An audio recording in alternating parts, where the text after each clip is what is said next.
Bismillahirrahmanirrahim, dari akun Irmain Drip, ya, pertanyaan dari Instagram.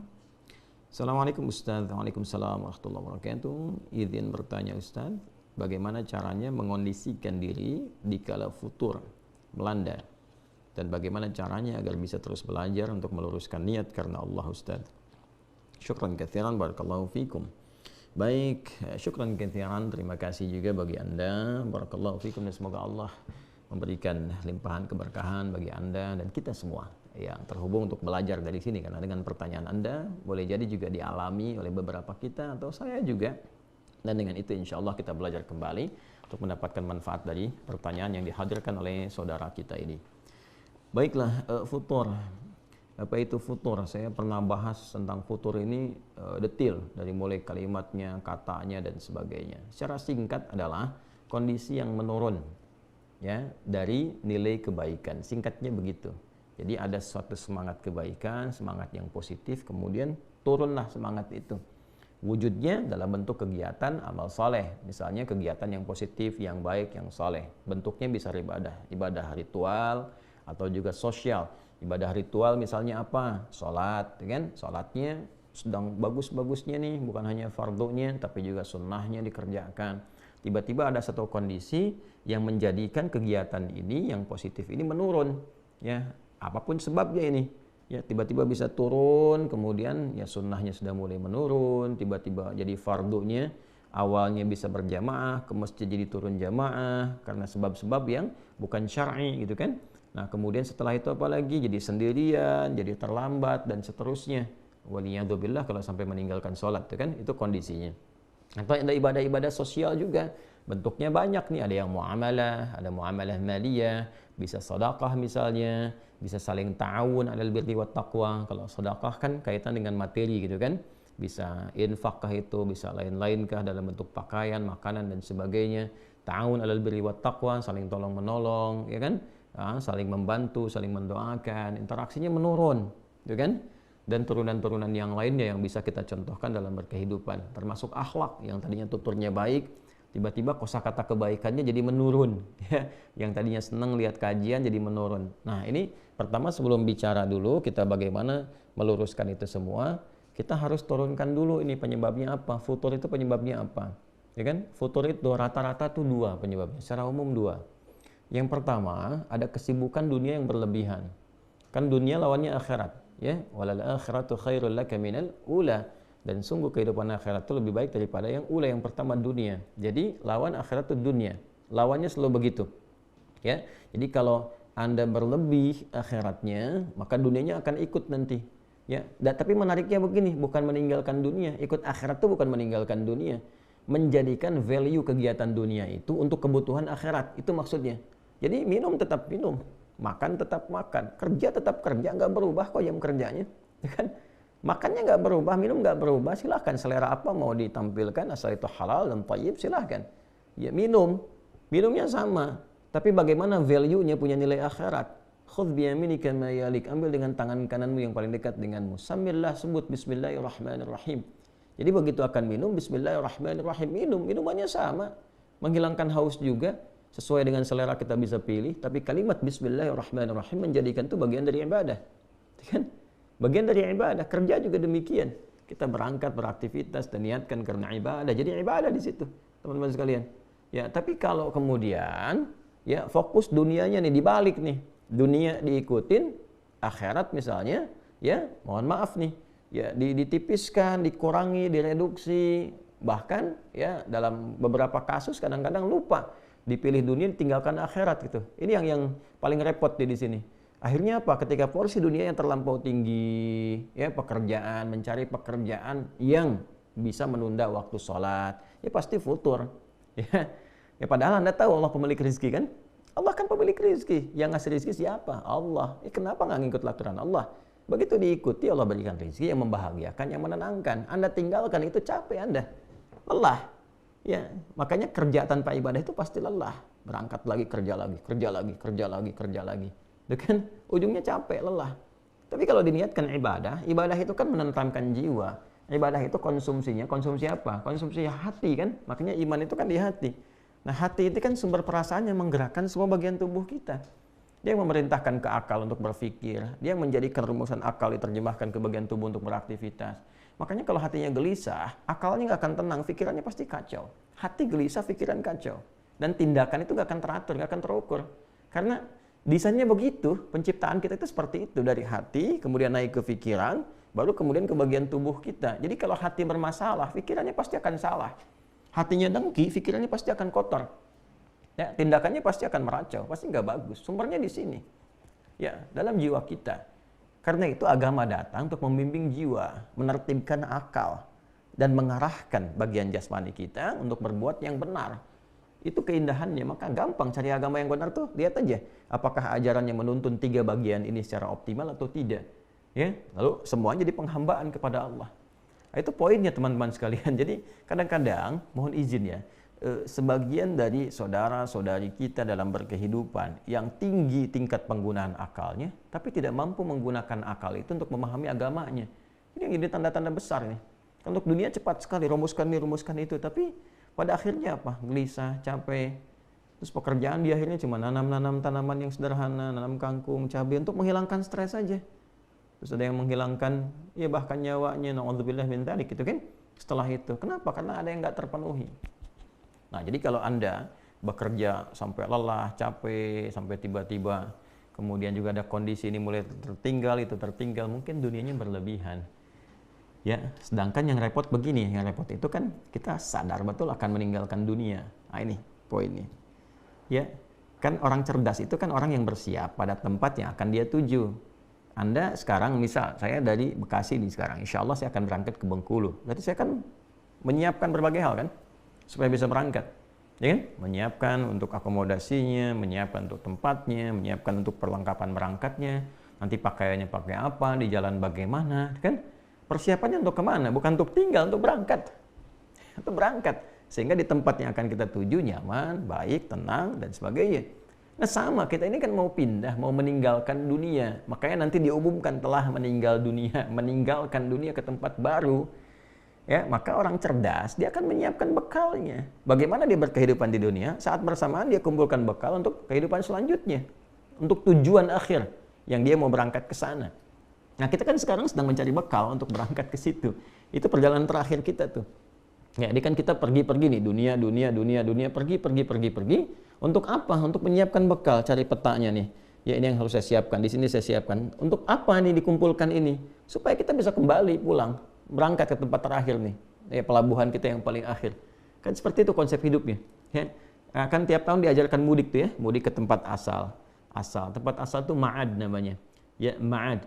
Ya innallaha laradduka ila innalladzi farada 'alaikal qur'ana laradduka ila ma'ad. Ya, kan demikian Allah menyampaikan dalam Al-Qur'an. Sungguh yang telah Muhammad sallallahu alaihi wasallam yang telah memberikan kepada engkau petunjuk dari Al-Qur'an, memfardukan engkau, mewajibkan mengikutinya, menerangkan kepada umatmu, menjelaskan, mencontohkan, akan mengembalikan engkau pada tempat kembali. Ya, makanya Ibnu Qayyim Al-Jauziyah mengarang kitab Zadul Ma'ad, bekal untuk pulang. Dan itu pasti, ya, waktu kembalinya itu pasti disebut dengan mi'ad. Innallaha la yukhliful mi'ad. Allah enggak mungkin nyalahi janji. Satu saat kita akan pulang. Ya kan? Nah, jadi kita diajarkan tuh tiap tahun, ya, karakternya sifatnya disebut dengan id, ada ya'udu idan, id. Kita kan ada Idul Fitr, kembali kepada fitrah kita, makan kita, kembali kepada kenal diri kita, tujuan hidup kemana. Ada mudik kan, tiap tahun itu ke tempat asal. Nah, apakah orang mudik itu pasti mudik kalau dia nggak punya bekal? Belum tentu. Dan spirit mudik itu mencari bekal dulu kan supaya bisa kembali ketemu keluarga. Itu kan miniatur dunianya yang menggambarkan bagaimana konsep kehidupan kita sampai pulang ke akhirat. Nah, jadi yang pertama mesti ada keseimbangan. Bukan meninggalkan dunia. Ingat ya, ibadah itu bukan meninggalkan dunia. Justru tugas kita itu diberi tugas memakmurkan kehidupan di bumi ini, di dunia ini. Dunia itu kan sifatnya. Jadi mesti makmur. Ya, kalau Anda nggak punya harta, bagaimana bisa haji? Bagaimana umrah? Bagaimana ibadah dengan harta, mewujudkan zakat? Ya kan mesti berlatih kita, makan yang cukup, untuk sholatnya dapat energi, berdiri kuat, kokoh. Untuk makan bagaimana? Mesti bekerja, beraktivitas. Yang halal, yang baik, di situ agama memberikan petunjuk. Tapi bukan berarti pekerjaan ini menghilangkan entitas kita sebagai muslim untuk mengabdi kepada Allah, untuk beribadah, untuk cari bekal. Ya karena itu, pertama tempatkan logika dengan cara yang benar dulu. Ya kan? Pemilik rezeki siapa? Allah. Yang ngatur kehidupan siapa? Allah. Yang memudahkan siapa? Allah. Nah sekarang, Allah yang Anda katakan, yang Anda yakini itu membuat desain kehidupan kepada Anda, memberikan aturan nih, cari kerja yang begini, rezeki yang begini. Toh tidak akan mengurangi rezekimu karena aku kata Allah sudah atur rezekimu dari mulai berkehidupan sampai akhir hidup. Jadi sebetulnya kalau kita cerdas gunakan logika ini, nggak perlu kita terlalu menyusahkan diri sendiri sampai lelah, sampai nurunin ibadah untuk mencari sesuatu. Padahal kita mengerti, kan ada babnya tuh. Ya, di rukun iman itu ada qada dan qadar kan? Kita kan sudah meyakini walladzi qaddara fahada. Allah yang telah menetapkan bagi kita apa yang ditetapkan itu di antara rezeki. Wa fis samai rizqukum wa ma tu'adun. Quran surah 51 ayat 22 kan? Ya, dan di langit telah ditetapkan rezekimu dan dijanjikan akan diberikan. Nah, nanti kalau sudah punya keyakinan yang kuat, gak akan tertukar rezeki ini, pasti diberikan sesuai dengan kemaslahatan kita. Bikin rencana. Saya pengen haji, pengen bisa zakat, pengen begini, pengen sedekah. Lalu berikhtiar. Tempatnya di mana? Dari mulai belajar dulu. Karena kan amal bersanding dengan ilmu. Makanya ain, lam, mim, lam. Hurufnya sama jumlahnya, 3 huruf. Dan semua jenisnya sama. Ada ain, ada mim, ada lam. Cuman beda nanti awalnya. Kalau untuk ilmu, untuk bekalnya dulu, lamnya dulu. Ain, lam, mim. Jadi ilmu, alima.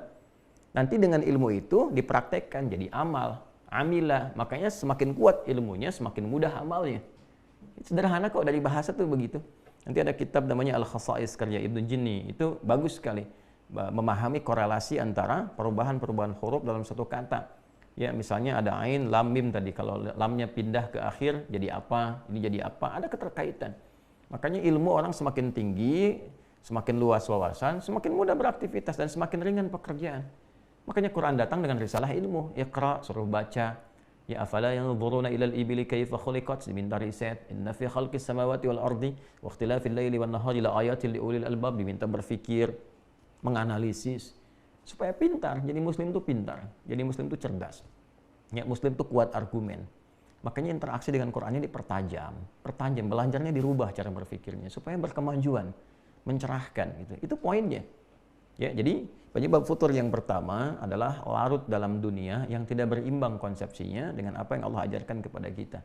Terlalu banyak nih porsi dunianya, tapi nggak diimbangi dengan petunjuk-petunjuk beribadah, ya, dengan konsep akhiratnya. Sehingga rasanya apa? Rasanya pasti akan dirasakan, ada penurunan, ketidakseimbangan dan sebagainya. Pasti dirasakan. Kalau nggak percaya, silahkan cek aktivitasnya, riset aja. Terlalu banyak begini pasti capek, ya, karena jiwanya nggak mendapatkan asupan yang sesuai. Oke, jadi cara berpikirnya tempatkan dulu, bab qada dan qadarnya selesaikan dulu, ya kan? Yakin bahwa Allah itu yang mengatur rezeki, yang menempatkan segala hal sesuai dengan maslahat. Setelah itu baru rumuskan ikhtiarnya. Fa idza faraghta fansab wa ila rabbika farghab. Ya ayyuhan nasu kulu mimma fil ardi halalan thayyiba. Dari sini. Terus belajar saat yang bersamaan sifat qanaah. Supaya apa? Supaya menerima berapapun rezeki yang Allah berikan kepada kita. Nanti Allah itu, Masya Allah, Allahu Akbar, Allahu Akbar, Allahu Akbar. Itu mengatur kita dulu. Supaya kita pandai dan bisa expert ya dalam memanage harta yang Allah berikan. Jadi kadang-kadang dikasihnya pasti pas dulu nih sesuai kebutuhan deh. Supaya kita mampu memanage nih. Kalau kita sudah biasa mengatur yang kita lihat sedikit itu, kepada yang banyak nggak menghambur-hambur nantinya. Nggak mubazir. Ya, jadi kalau dari sedikit tuh kita dapatkan, sedikit itu kan kalau bahasa Qurannya cukup, ya, aghna wa aqna, membuat engkau kaya atau cukup. Nggak ada yang kurang. Yang kurang itu yang merasa selalu kurang. Yang merasa selalu kurang.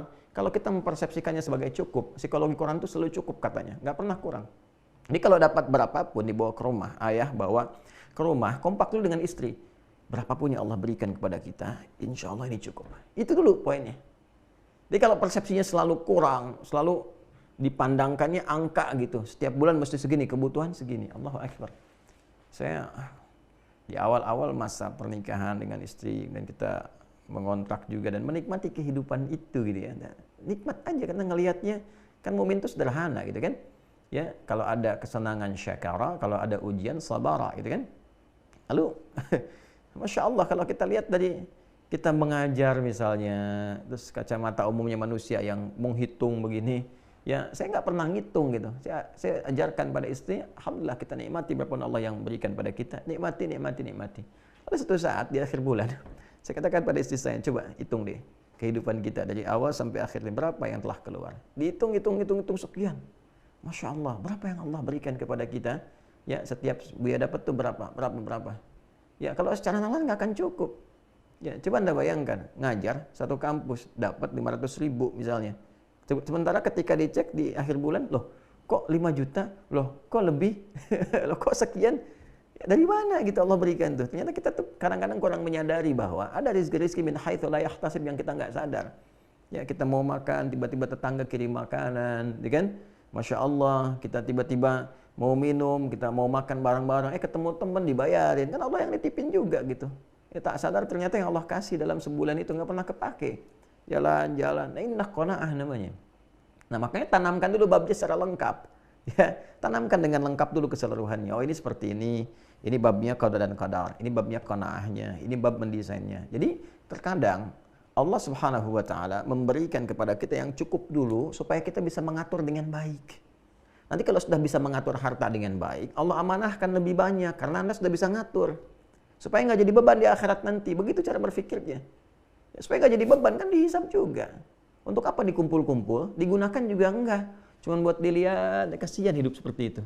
Dan capek kerjanya tiap malam, pagi, mikirin dunia capek. Wah, nyeting ini, nyeting itu, berangkat sini, berangkat. Capek. Terus kalau udah dapat, dimakannya berapa sih? Anda dapat sebulan 1 miliar, yang dimakan berapa? Terus dikumpul-kumpul juga cuma buat dilihat-lihat, cek, lihat. Buat apa? Ya, Anda tampil ada yang lebih kaya juga dari Anda kok. Terus termotivasi ngumpulin lagi, itu nafsu namanya. Ya, tapi kalau Anda mulai dari ibadah, tata kelolanya jelas. Ya, oh ini yang segini, demikian, ini untuk ibadah, lebihnya begini. Pulang juga nggak repot. Nggak ada ninggalkan keluarga rebutan warisan, berselisih. Tuh kan? Berumah tangga juga terukur, nggak ada rumah tangga orientasinya harta rebutan. Ini harta saya, harta kamu, harta saya juga, repot juga gitu. Kalau seperti itu mana kebahagiaan, sakinahnya mana? Ya, mawaddah rahmahnya seperti apa digambarkannya? Maka yang pertama adalah bangun keseimbangan dalam kehidupan dunia, jangan berlebihan juga. Itu poinnya. Yang kedua, penyebab futur itu maksiat. Ya, penyebab futur yang kedua adalah maksiat. Mulai bergeser dari jalur ketaatan. Ya, mulai mata dipakai pada yang tidak tepat. Alih-alih memandang yang baik, memandang yang kurang bagus. Lihat bacaannya apa, tontonannya apa. Kalau lihat di internet, di YouTube, apa yang dilihat. Ya kan? Nah, itu pasti akan berpengaruh karena virus kan. Keburukan itu kan virus yang menyebar. Nanti kalau mata terbiasa melihat yang tidak baik, yang salah, yang soleh sudah nggak sensitif lagi. Ya, kan selalu begitu rumusnya. Kanan dan kiri. Kanan dominan, kiri pasti akan berkurang. Kiri dominan, kanan pasti akan berkurang. Gitu. Jadi kalau yang solehnya itu dominan, yang salahnya ditekan, ya kan? Ya. Tapi kalau yang salahnya dominan, yang solehnya akan turun. Qad aflaha man zakkaha wa qad khaba man dassaha. Quran surah 91 Asy-Syams ayat 9 sampai 10. Demikian adanya. Jadi kalau mata biasa dipakai yang soleh, yang taat, yang maksiat akan anti. Melihat sesuatu yang maksiat itu sensitif. Udah gitu kan? Jauhi, tinggalkan, astagfirullah. Tapi kalau dipakainya pada yang kurang bagus, nanti pada yang baik-baik susah. Ngelihat Quran tuh nggak ada getaran, nggak ada rasa pengen baca, pengen interaksi, dan sebagainya. Ya kan? Jadi kalau bukan dunia berlebihan, maka maksiat. Ya, sama, ke ibadah juga begitu nanti. Kalau salah makan lewat mulut, salah makan nih. Ya, nerima yang haram. Menggunakan yang syubhat misalnya, ya paling minimal kan yang syubhat tuh yang belum diperjelas. Kalau ada syubhat tuh diperjelas dulu, sampai jelas. Bukan langsung ditinggalkan, diperjelas. Ya, baru kalau belum tahu ini jelas atau tidaknya, belum terang, ya, bayyin halal dengan haramnya. Innal halala bayyinun wa innal haram bayyinun wa bainahuma umurun mushtabihat. Yang halal itu jelas, yang haram itu jelas. Di antara keduanya ada yang syubhat. Nah, kalau ada syubhat ini, bukan ditinggalkan dulu rumusnya, jelas dulu, perjelas dulu, ini halal atau haram. Kalau belum menemukan itu, tahan diri dulu, itu maksudnya. Ya kan? Nah, sekarang ada orang dapat pekerjaan nih, kan dia tahu halal dan haram tapi terjebak pada yang haram, terima sogokan, mulai korupsi, boleh ngatur-ngatur, apalagi kalau sudah sistemik bahaya tuh. Ya, bahaya karena itu menular. Hati-hati, maksiat itu menular. Ya, makanya kalau dikerjakan dengan berjamaah mengikat dia. Kalau sudah mengikat jadi sistem, itu yang paling bahaya. Kalau sudah jadi sistemik namanya. Jadi orang baik pun masuk ke situ jadi buruk. Ya. Nah, maka ini yang penting dievaluasi bagi diri kita itu, tempatkan sesuai dengan tempatnya, diurutkan. Maka tata dari ujung kepala sampai ujung kaki. Kita punya babnya lagi. Bagaimana menata supaya pikiran itu berpikir yang baik. Maka kita punya konsep husnudzan, ya kan? Supaya tenang. Mata melihat yang baik. Itu ayatnya ada semua nanti. Ayatnya ada semua. Ya, dari mulai dzan itu inna ba'dadh dhanni itsam, awas ada pikiran yang bisa berpeluang menghadirkan dosa seperti suudzon, merencanakan keburukan dan sebagainya, ya kan?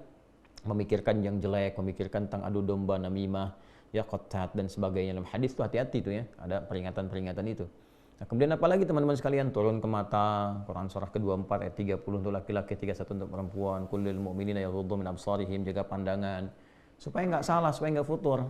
Ya, kemudian ke lisan, jaga lisan, jangan berkata yang kotor. Ya ayyuhalladzina amanu la yasraqu min qaum, jangan saling mencela, la yaktab ba'dukum ba'dha, gitu kan?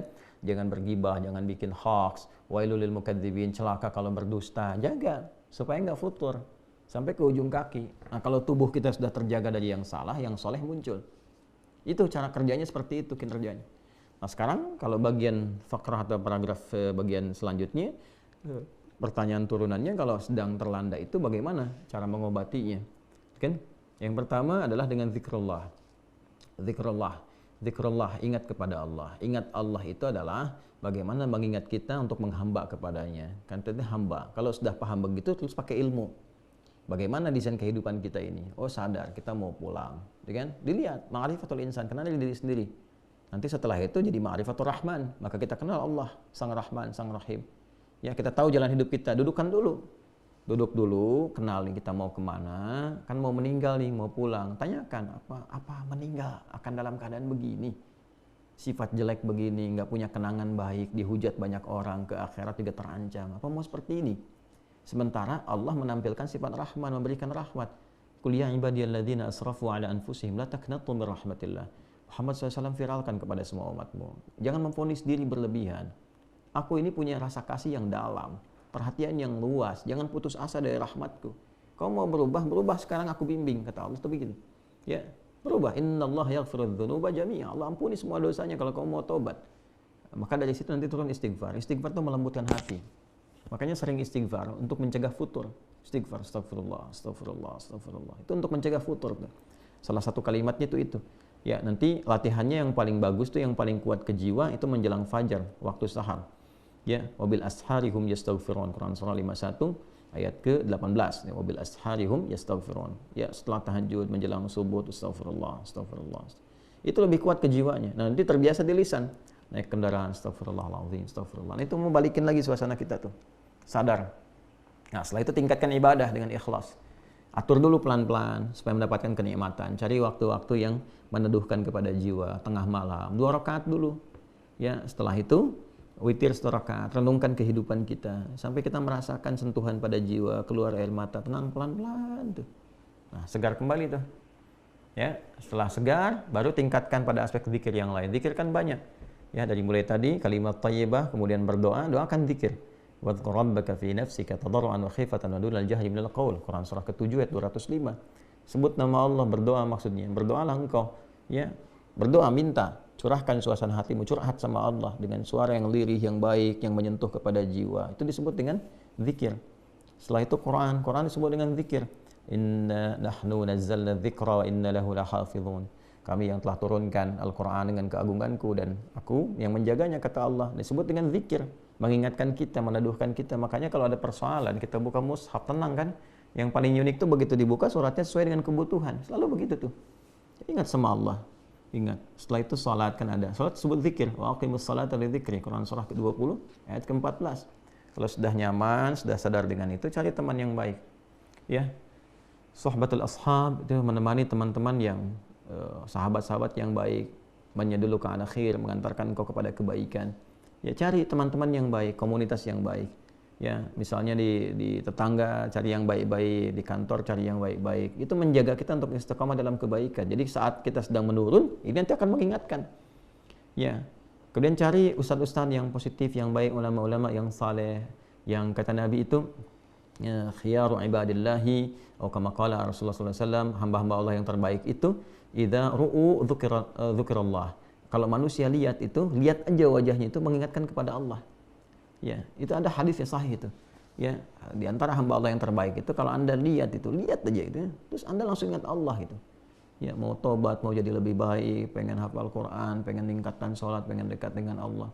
Karena itu ada beberapa ulama itu yang seringkali kalau sedang futur, dan ulama ada futur juga tuh, ya lemah mengajar misalnya atau sedang jenuh apa. Nah, kadang lihat ulama lain tuh, lihat. Kalau dulu datang ke majlisnya, masya Allah ke majlisnya, hanya untuk lihat aja, udah gitu semangat lagi pulang lagi. Sekarang Masya Allah sudah ada fasilitas di media sosial, tinggal lihat begini, Masya Allah, energi lagi. Ya kadang-kadang anak-anak pesantren kan tahu ya, lihat syekhnya, lihat gurunya gitu kan. Kita sekarang banyak, figurnya banyak sekali, lihat pengen siapa dan seterusnya.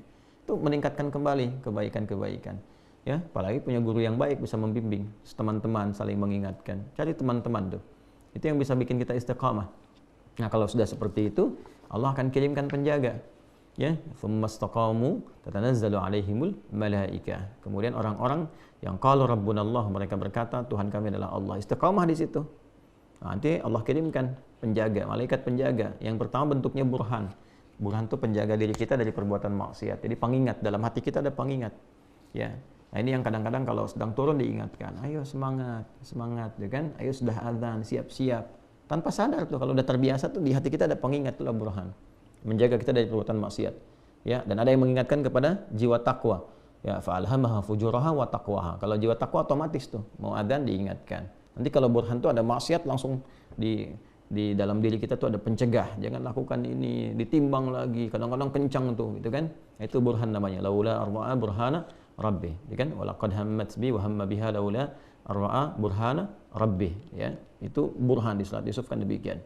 Nah, nanti kalau itu kita sudah siapkan, terus konsisten, semua disiplin ilmunya kita dudukkan dengan baik, insya Allah semangat itu akan terus ada.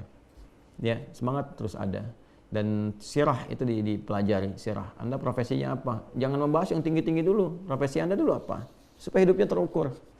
Ya, terukur, lebih jelas, lebih baik gitu. Dan optimis. Optimis. Nah, hal-hal semacam itu yang penting tanamkan pada diri kita. Jadi kalau kita punya qanaah, terukur, menempatkan sesuatu sesuai dengan tempatnya, maka hidup akan menjadi lebih mudah. Ya, sederhana, mudah, menyikapi setiap kadar Allah itu dengan lapang, dengan nyaman, dan lebih membahagiakan. Walaupun untuk memulainya butuh perjuangan. Dan perjuangan itu biasa. Ya, hidup itu kan seperti itu. La tarakabunna tabaqan an tabaq. Setiap tahap kita akan lalui. Lelah, ya, insya Allah lelah. Lelah ya, kita hidup buat lelah kok. Ya, nanti istirahatnya saat meninggal. Meninggal kita istirahat. Ya, lelah aja dulu. Tapi kalau lelah diisi sama ikhlas, ikhlas niatnya benar, insya Allah tubuhnya nggak terlampau letih gitu. Ya, tapi kita menikmati apa yang kita kerjakan.